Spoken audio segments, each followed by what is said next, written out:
A powerful king desired for his son to rule over poderoso one rei of his kingdoms. desejava que seu filho governasse um de seus reinos. O príncipe tinha que aprender e crescer em sabedoria para se tornar rei. Certo dia, o rei se encontrou com o príncipe e compartilhou seu plano. Eles decidiram que o príncipe iria para outra cidade e ganharia experiência. Ele enfrentaria desafios, mas também desfrutaria de muitas coisas boas naquele lugar. Então, o rei o enviou para a cidade, onde se esperava que o príncipe provasse sua fidelidade ao rei e demonstrasse que estava apto a receber os privilégios e responsabilidades que o rei havia reservado para ele. Ao príncipe era concedida a liberdade de escolher se receberia ou não esses privilégios e responsabilidades, dependendo de seus desejos e de sua fidelidade. Tenho certeza de que vocês querem saber o que aconteceu com o príncipe. Ele voltou para herdar o reino? Queridos irmãos e irmãs, cada um de nós é um príncipe ou uma princesa. Fomos enviados à mortalidade por um Pai Celestial amoroso, a fim de desfrutarmos da bênção de um corpo que se tornaria imortal por meio da expiação e ressurreição de Jesus Cristo. É esperado que nos preparemos para voltar à presença de Deus, provando que faremos tudo o que o Senhor nosso Deus nos ordenar.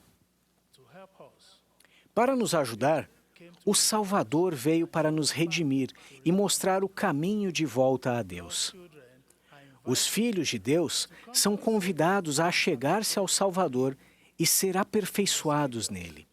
Nas Escrituras, encontramos o convite, repetido mais de 90 vezes, para nos achegarmos ao Senhor. E mais da metade deles são convites pessoais do próprio Senhor. Aceitar o convite do Salvador significa participar de suas ordenanças e cumprir os convênios feitos com ele.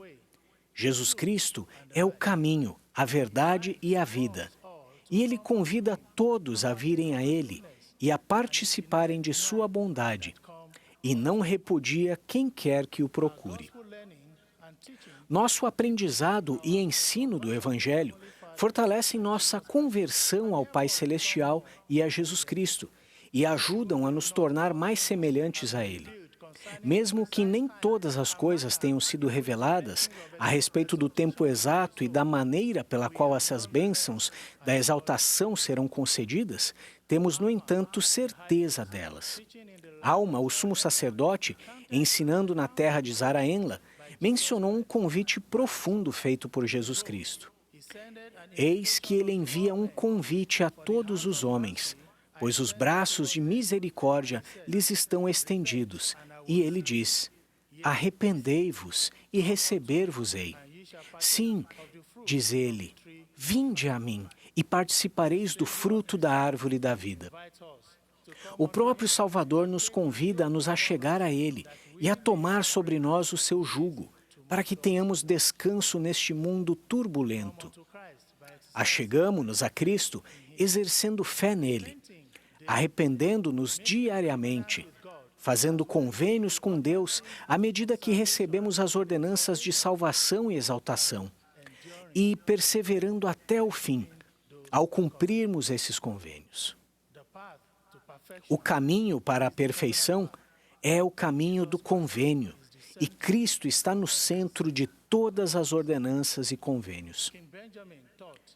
O rei Benjamim ensinou que, por causa dos convênios que fazemos, tornamo-nos filhos e filhas de Cristo, que nos gerou espiritualmente, e sob esse nome somos libertados, pois não há qualquer outro nome pelo qual seja concedida a salvação. Somos salvos ao perseverarmos até o fim, seguindo o exemplo do Filho do Deus vivo. Nefe nos aconselhou que simplesmente entrar no caminho estreito e apertado não é tudo. Devemos prosseguir com firmeza em Cristo, tendo um perfeito esplendor de esperança e amor a Deus e a todos os homens. A doutrina de Cristo nos ajuda a encontrar o caminho do convênio e a permanecer nele. E o Evangelho está organizado de modo que as bênçãos prometidas pelo Senhor sejam recebidas por meio de ordenanças e convênios sagrados. O profeta de Deus, o presidente Russell M. Nelson, advertiu-nos em sua transmissão de janeiro de 2018. Continue no caminho do convênio. Seu compromisso de seguir o Salvador, fazendo convênios com Ele e depois guardando esses convênios, vai abrir a porta para todos os privilégios e bênçãos espirituais disponíveis a mulheres, homens e crianças de todo o mundo. O fim que cada um de nós almeja é ser investido com poder em uma casa do Senhor, selados como famílias fiéis aos convênios feitos no templo, que nos qualificam para o maior dom de Deus, que é a vida eterna. Deus não vai abandonar seu relacionamento com cada fiel cumpridor de convênios, ou reter suas bênçãos prometidas de vida eterna a eles. E à medida que honramos os convênios sagrados, nós nos achegamos ao Salvador. O elder David A. Bednar nos ensinou ontem que os convênios e as ordenanças do Evangelho operam em nossa vida como uma bússola para nos dar nosso ponto cardeal com o propósito de nos achegarmos a Cristo e nos tornarmos mais semelhantes a Ele. Os convênios mostram o caminho de volta a Deus. As ordenanças do batismo e do recebimento do dom do Espírito Santo, a ordenação ao sacerdócio e o sacramento, nos conduzem ao templo do Senhor para participarmos de suas ordenanças de exaltação. Gostaria de mencionar duas coisas que o Salvador enfatizou para nos ajudar a guardar fielmente os convênios. Primeiro, o Espírito Santo pode nos ensinar, lembrar-nos dos ensinamentos do Salvador e ficar conosco para sempre. Ele pode ser nosso companheiro constante para nos guiar no caminho do convênio.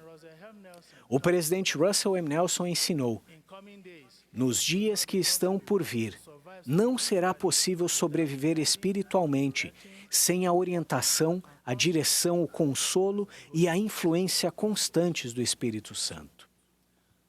Segundo, o Salvador instituiu a ordenança do sacramento para nos lembrarmos sempre dele e termos seu Espírito conosco. O batismo abre a porta para a vida eterna. E o sacramento nos ajuda a prosseguir com firmeza ao longo do caminho do convênio. O ato de tomarmos o sacramento é um testemunho ao Pai de que nos lembramos sempre de seu Filho. E ao nos lembrarmos sempre dele e guardarmos seus mandamentos, teremos seu Espírito conosco. Junto a essa promessa, o Senhor renova a prometida remissão dos pecados, se nos arrependermos humildemente deles. Ao permanecermos fiéis aos nossos convênios, devemos nos esforçar para termos sempre o Espírito, a fim de nos prepararmos para tomar o sacramento dignamente e participarmos regularmente do sacramento, a fim de termos sempre o Espírito conosco. Quando nossa filha estava com 5 anos, ela tinha um mini carro elétrico infantil e amava dirigi-lo pela casa. Certa noite, ela me procurou e disse: "Papai, meu carro não anda mais. Podemos pegar a gasolina do seu carro para colocar no meu e ele voltar a andar? Talvez ele também precise de gasolina para andar." Observei que a bateria estava fraca e disse que conseguiríamos fazer o carro andar em 1 hora. With so much excitement, she said, "Yes." Ela disse: "Sim, vamos levá-lo ao posto de gasolina." Apenas conectei a bateria a uma tomada elétrica e depois de 1 hora, ela estava dirigindo o carro com a bateria recarregada. Ela então aprendeu que é importante sempre recarregar a bateria numa tomada elétrica.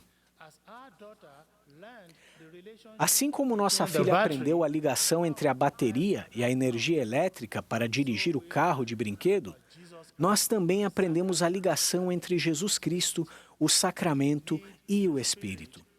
Precisamos do Espírito para nos ajudar a navegar na mortalidade, ao guardarmos fielmente os convênios e do sacramento para energizar nossa espiritualidade. Renovar nosso convênio batismal e participar do sacramento nos leva à fidelidade a todos os outros convênios. Temos a garantia de um final feliz, se em espírito de oração estudarmos e honrarmos o convite do Salvador e desfrutarmos de suas bênçãos prometidas. Ele disse: "E para que mais plenamente te conserves limpo das manchas do mundo, irás à casa de oração e oferecerás teus sacramentos no meu dia santificado. Testifico que aqueles que guardam os convênios recebem a promessa de paz neste mundo e vida eterna no mundo vindouro. Testifico que ao participarem regularmente dos emblemas do Salvador por meio do sacramento, vocês terão seu espírito para guiá-los no caminho do convênio e permanecerão fiéis aos seus convênios. Em nome de Jesus Cristo. Amém."